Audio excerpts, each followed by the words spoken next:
विनय कुमार सक्सेना ने किया महाराजा सूरजमल पार्क में औचक निरीक्षण, वार्ड में होने वाली समस्याओं के बारे में भी जाना, सभी समस्याओं का समाधान करने का दिया आश्वासन।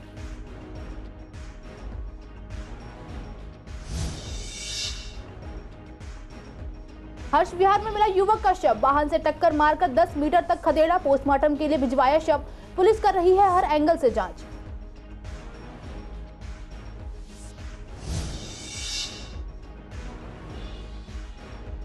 दिल्ली यूनिवर्सिटी में एबीवीपी की जीत पर बोले बीजेपी विधायक, यह स्टूडेंट्स की लड़ाई है, विचारधारा की लड़ाई है।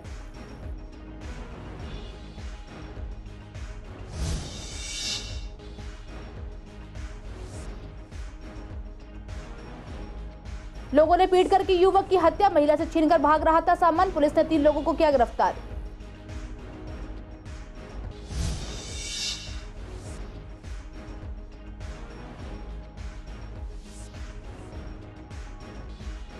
आनंद विहार के क्रॉस रिवर मॉल में बिग डैडी क्लब पर पुलिस की रेड, क्लब मैनेजर गिरफ्तार, रेड में बरामद हुआ हुक्का।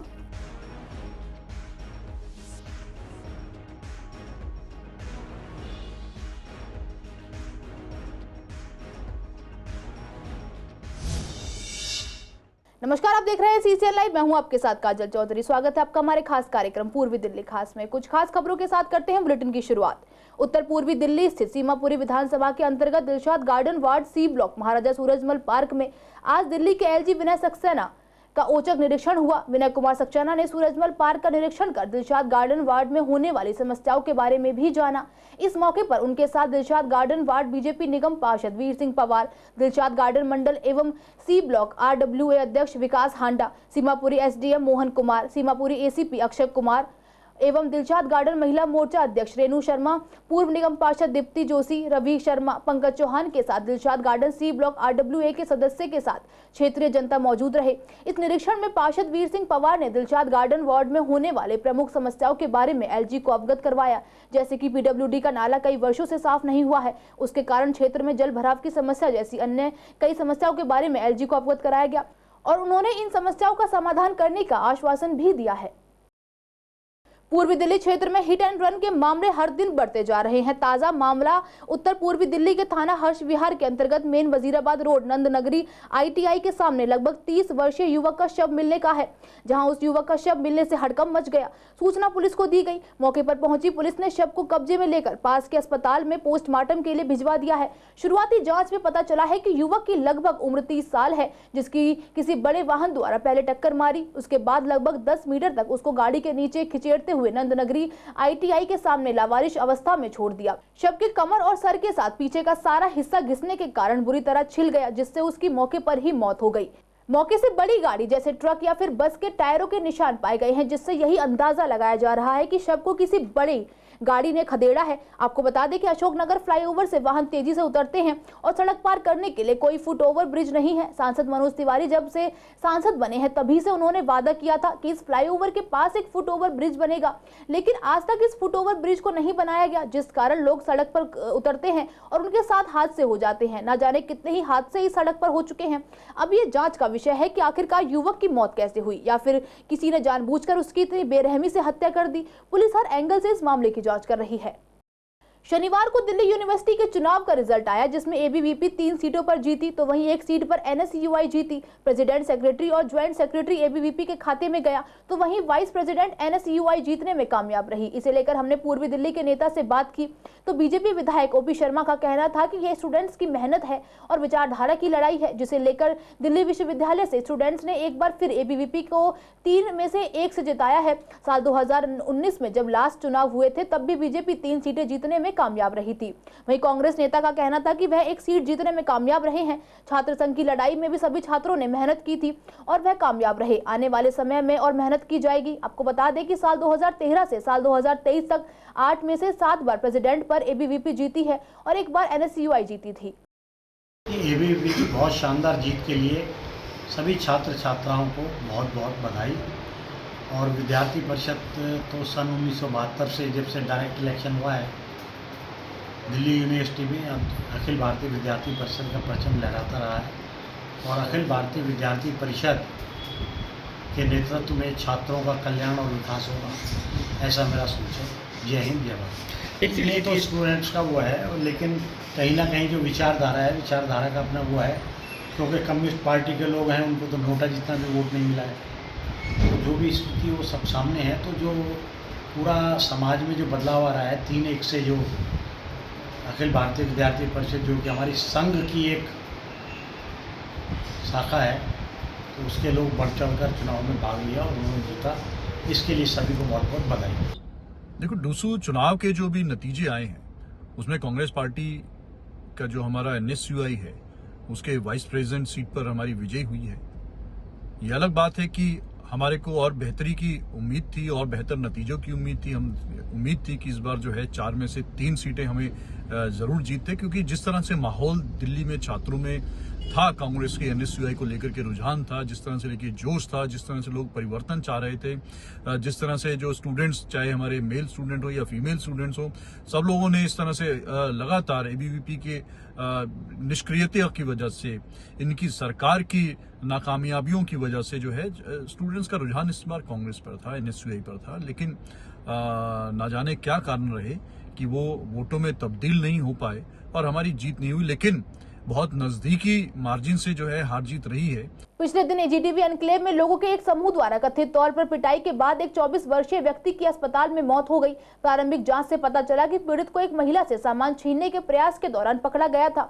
उनकी पहचान हफीज के रूप में हुई है, जो अपने परिवार के साथ सीमापुरी इलाके में रहता था। पुलिस ने बताया कि घटना मंगलवार की है। एक पुलिस अधिकारी ने कहा कि 50 वर्षीय एक महिला सड़क पार कर रही थी जब हफीज ने उसका सामान छीनने की कोशिश की। महिला ने मौके पर मौजूद लोगों को सतर्क किया, उन्होंने उसे पकड़ लिया और उसकी पिटाई की। घायल हफीज अपने घर पहुंचा और अगले दिन उसकी हालत बिगड़ने पर उसके परिवार के सदस्य उसे अस्पताल ले गए। चोटों के कारण उन्होंने दम तोड़ दिया। पुलिस ने मामले में 3 लोगों को पकड़ा है। उन्होंने मामले में अन्य संदिग्धों को पकड़ने के लिए कई टीमें गठित की हैं। एक पुलिस अधिकारी ने कहा, हम अन्य संदिग्धों को पहचान करने के लिए आसपास के CCTV कैमरों को स्कैन कर रहे हैं। उन्होंने बताया कि मामला दर्ज कर लिया गया है। पूर्वी दिल्ली के आनंद विहार स्थित क्रॉस रिवर मॉल में बिग डैडी क्लब पर पुलिस की रेड से हड़कंप मच गया। पुलिस की टीम जब क्लब में पहुंची तो अंदर का नजारा हैरान करने वाला था। नौजवान लड़के हुक्का पी रहे थे और कपल डांस करते हुए शराब पी जा रही थी। इतना ही नहीं, 18 से 25 साल की लड़कियां भी वहां मौजूद थी। DCP रोहित मीणा ने बताया कि केस दर्ज कर हुक्का बार के मैनेजर को गिरफ्तार कर लिया गया। पकड़े गए आरोपी की पहचान अजीत सिंह के रूप में हुई है। पुलिस ने बार से भारी मात्रा में हुक्के, तंबाकू के पैकेट और दूसरी अवैध वस्तुएं बरामद की हैं। हुक्का बार के मालिक परमिंदर और मैनेजर अजीत सिंह ने ग्राहकों को नशीले पदार्थ परोसने के लिए लड़कियों के सहयोग से इसे चला रहे हैं। सूचना को पुख्ता कर इंस्पेक्टर विकास के नेतृत्व में टीम गठित की गई। रेड के दौरान पुलिस टीम को क्लब के अंदर ग्राहक प्रतिबंधित तंबाकू वाले हुक्के का सेवन और शराब पीते हुए नजर आए। पुलिस की रेड पड़ते ही वहां हड़कंप मच गया और लोग वहां से भागने की कोशिश करने लगे। पूरे देश में इस वक्त गणेश महोत्सव की धूम है। ऐसे में पूर्वी दिल्ली भी अछूता नहीं है। गणेश जी की सुंदर प्रतिमाओं के साथ जगह जगह पंडाल सजे हुए हैं। ऐसे में लोग बहुत उत्साह के साथ ये त्योहार मना रहे हैं। ऐसे में सुख विहार से साई मंदिर में गणेश उत्सव के दौरान ड्राइंग कंपटीशन का आयोजन किया गया, जिसमें तकरीबन 300 बच्चों ने हिस्सा लिया। आयोजकों ने बताया कि पिछले 15 सालों से इस तरह ड्राइंग कंपटीशन करवा रहे हैं, जिससे इन बच्चों का उत्साह बढ़ता है और हर साल अधिक से अधिक बच्चे इस कार्यक्रम में हिस्सा लेते हैं और गणेश विसर्जन के एक दिन पहले प्राइज डिस्ट्रीब्यूशन किया जाता है। और ये 15वां गणेश उत्सव हम बड़ी धूमधाम से मनाते हैं। 200-300 बच्चों का ये कार्यक्रम करते हैं। सब इनको मतलब गिफ्ट देते हैं, प्रसाद बांटते हैं और 27 तारीख को इनको रिजल्ट देते हैं। उसके बाद शील्ड बांटेंगे, सारा काम करेंगे जी। 250-300 बच्चे ड्राइंग का पेपर देते हैं हर साल उत्साह से, जिनको हम इनाम वगैरह बांटते हैं। अभी उनका जो है फर्स्ट 3 डिवीज़न में इनाम बटेंगे और अभी उनका नाम जिस दिन बटेगा जी ये जो है 3rd से लेके 5 तक और 5 से लेके 8 क्लास तक। हाँ जी, यहाँ पे क्या है कि 15 साल से यहाँ पे गणेश उत्सव मनाया जा रहा है और आगे भी ये प्रारंभ रहेगा कि हमेशा ऐसे ही बनता रहे और कोशिश हमारी ये रहेगी आगे इससे भी और आगे धूमधाम से हम इसको अच्छा करके और बनाएं। जी, हर साल ड्राइंग कंपटीशन होता है यहाँ पर और आगे भी रहेगा और कोशिश रहेगी। अभी हमारे 300-400 बच्चे, तो हम कोशिश करेंगे 700-800 1000 तक बच्चे हमारे पहुँचे। आज तो 300 के समथिंग जो बच्चे हमारे हैं, जो सीट्स वगैरह हमारी थी, तो 300 के समथिंग हमारे बच्चे आज अवेलेबल आए हैं। ये हमारे छोटे भाई ने स्टार्ट किया था, तो जब से 15 साल से बनाते जा रहे हैं। हर साल ही बनाते हैं, बहुत धूमधाम से फंक्शन बनता है। फिर बच्चों का एक दिन बच्चों का चित्रकला का इनका कंपटीशन होता है। दिल्ली सरकार ने रामलीला और तमाम दूसरे धार्मिक कार्यक्रमों को देखते हुए आयोजकों की मांग पर बड़ा फैसला लिया है। आपको बता दें कि रात के 12 बजे तक लाउडस्पीकर के इस्तेमाल की छूट दी गई है। सीएम केजरीवाल ने ये छूट केवल 15 से 24 अक्टूबर तक ही दी है। 15 अक्टूबर से रामलीला मंचन की शुरुआत होने जा रही है। रामलीला का आयोजन 24 अक्टूबर तक चलेगा। ऐसे में हमारे संवाददाता सोनिया शर्मा ने आयोजकों से बात की तो श्री बालाजी रामलीला के आयोजक ने बताया कि ये वैसे तो काफी अच्छा फैसला है, लेकिन अभी एलजी की तरफ से भी मंजूरी मिल जाए तो काफी बेहतर होगा। छूट के संबंध में फाइल उपराज्यपाल वीके सक्सेना को भेज दी गई है। वहीं भव्य रामलीला के आयोजकों का कहना है कि उम्मीद है कि रामलीला मंचन से पहले एलजी की तरफ से फैसला आ जाएगा, जो कि हम सबके लिए बहुत अच्छा फैसला होगा। देखिए, ये जो रामलीला महोत्सव होता है, ये समाज में देखा जाए तो एक ऊर्जा, उत्साह और संस्कृति का वर्धन के लिए होता है, और युवाओं के लिए, खास करके विशेष रूप से बच्चों के लिए, जो उनके पेरेंट्स उनको यहाँ लाते हैं, और सरकारी स्कूल या प्राइवेट स्कूलों में जो है सरकार की योजना के तहत जो छुट्टियाँ होती हैं, उस छुट्टियों के तहत बच्चों को संस्कृति और संस्कार की जानकारी देने के लिए जो परिवार के सदस्य यहाँ लाते हैं, और उनको इसका जानकारी का जो वर्धन इस रामलीला के मंचन के द्वारा दिया जाता है। इस प्रकार से दिल्ली सरकार और दिल्ली के मुख्यमंत्री माननीय अरविंद केजरीवाल जी के द्वारा इसमें यानी संशोधन किया गया है। 10 बजे की जगह 12 बजे तक का जो माइक की परमिशन दी गई है, और उन्होंने परमिशन देने के बाद अपनी राय तो दे दी, किंतु उसके बाद जो फाइल है, परमिशन की जो फाइल है, उन्होंने माननीय उपराज्यपाल जी के पास भेज दी है। और उपराज्यपाल जी के पास जब तक उनकी जो कहना चाहिए परमिशन नहीं होगी, तब तक हम इसको अभी मतलब जो विधिवत रूप से मान्य नहीं मानते। किंतु हमको ये भी पता है उपराज्यपाल भी धर्म के प्रति सजग रहते हैं, और ये पूरी आशा ही नहीं विश्वास भी है कि वो इस फाइल पर जो है गौर करते हुए समाज में जो चाहे धर्म प्रेमी बंधुओं की भावनाओं को आहत नहीं होने देंगे, और उनकी भावनाओं का सम्मान करते हुए जो है उस फाइल पे साइन कर देंगे। और नहीं, ऐसी कोई बात नहीं है। एलजी साहब भी बहुत जल्दी ही इस फाइल पे साइन करेंगे। धर्म प्रेमी आदमी हैं वो भी, और श्री राम जी का कार्य है, कोई नहीं रोकेगा। और मेरे को यही उम्मीद है कि एलजी साहब 1 या 2 दिन के अंदर अंदर इसको परमिशन दे देंगे। देखो, पहले जो टाइम दिया जाता था, क्योंकि मंचन आपको ही पता है कि देर से शुरू होता था रामलीला का, और उसमें 1 घंटे में तो रामलीला समाप्त नहीं होती है नहीं, उसके लिए समय चाहिए। अब बच्चे आते हैं, कुछ मेला देखने के बहाने आते हैं, कुछ रामलीला देखने के बहाने आते हैं। आजकल 11-12 नॉर्मली बज जाते हैं, जिससे कि प्रशासन सख्ती करता था पहले, और उसमें विघ्नता आती थी। तो अब जो प्रशासन ने एक अच्छा कदम उठाया है, तो इसका हम स्वागत करते हैं। देखो, ये तो आपको भी मालूम है कि जो लीला का मंचन होता है, लोग बाग 9 बजे तक तो घर से ही आते हैं। अगर 10 बजे तक का मंचन होता है तो ये सबको पता है कि बड़ी मुश्किल में हो जाता है। अगर हम 10 बजे मंचन बंद करेंगे तो देखेगा कौन। और ये समाज की रामलीला है, इसमें तो है सबको बढ़ चढ़ के हिस्सा लेना होता है। तो ये उनका बड़ा धन्यवाद है दिल्ली सरकार का, जो उन्होंने अनुमति दी है कि 12 बजे तक ये काम चल सके। बहुत राहत मिलेगी, और एलजी साहब को भी पता है कि परमिशन तो उनको देनी है, और हर साल देते आए हैं वो। ऐसा नहीं है कि पहली बार हो रहा है, हर बार उनसे आग्रह किया जाता है। लोग मिलने जाते हैं, उनको पता है कि फिर वो कहते हैं कि चलो एक हिंदुत्व की जो पहचान है वो एक रामलीला है। हाँ, उसके लिए हम करते हैं ना कि बाहर के जो है साउंड जो है हम 10 बजे बंद कर देते हैं। अंडरग्राउंड का जो एरिया है उसमें थोड़ा चलता है, उसको भी वॉल्यूम कम कर देते हैं। हम नहीं चाहते कि पब्लिक को हम परेशान करें, क्योंकि पब्लिक ने ही रामलीला देखने आना है, और हम क्यों चाहेंगे कि पब्लिक हमारी शिकायत करे और उसको रामलीला को बंद करना पड़े। हम इस उनके डिसीजन का बहुत बहुत स्वागत करते हैं, और हमें खुशी है। जैसे पहले हमें थोड़ी दिक्कत होती थी कि रामलीला जल्दी बंद करनी पड़ती थी, अब हमारे को टाइम की बाउंडेशन नहीं रहेगी। वैसे भी 11-12 बजे तक ही होता है रामलीला। ये रामलीला है समाज की, और जो लोग आते हैं, जो पब्लिक आती है, जनरली 9 बजे के बाद आती है, बिकॉज सब लोग अपना सारा गृह कार्य ख़त्म करने के बाद ही रामलीला देखने आते हैं। क्योंकि ये टाइम पहले 10 बजे तक था, इसलिए लोगों को बड़ी समस्या होती थी। हम लोगों को भी समस्या होती थी, क्योंकि हमको भी टाइम का एक वो रहता था। लेकिन 12 बजे होने से पब्लिक के लिए भी एक सहूलियत हो गई कि वो आराम से बैठ के पूरा रामलीला का मंचन देख सकते हैं। हम लोगों के लिए भी एक सहूलियत हो गई कि हम लोग भी लीला और भव्य तरीके से दिखा सकते हैं। जो दृश्य पहले हमको बीच में थोड़े छोटे करने पड़ते थे, वो पूरा करके हम दिखा सकते हैं। पीएम मोदी के जन्म दिवस के उपलक्ष्य में बीजेपी कार्यकर्ताओं द्वारा 1 हफ्ते तक सेवा पखवाड़ा मनाया जा रहा है। ऐसे में हर रोज अलग अलग कार्यक्रम किए जा रहे हैं। ऐसे में मंडावली में भी स्वास्थ्य शिविर का आयोजन किया गया, जिसमें कई तरह के चेकअप मुफ्त किए गए। ऐसे में आयोजकों ने बताया कि सभी जांच मुफ्त की जा रही है। साथ ही पीएम मोदी के जन्मदिन को लोगों की सेवा के रूप में मनाया जा रहा है। लोगों ने बढ़ चढ़कर हिस्सा लिया और जांच भी करवाई।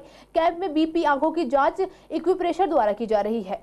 देखिए, 17 सितंबर से लेकर 2 अक्टूबर तक माननीय देश के प्रधानमंत्री आदरणीय नरेंद्र मोदी जी के जन्मदिन के उपलक्ष्य में भारतीय जनता पार्टी ने पूरे देश में एक सेवा पखवाड़ा चलाया है, जिसके अंतर्गत हम स्वास्थ्य जांच केंद्र, रक्तदान शिविर, बच्चों को स्टेशनरी बांटने का काम और स्वच्छता अभियान, कहीं हॉस्पिटल्स में फल वितरण, इस प्रकार के सभी कार्य भारतीय जनता पार्टी के कार्यकर्ता लगातार कर रहे हैं।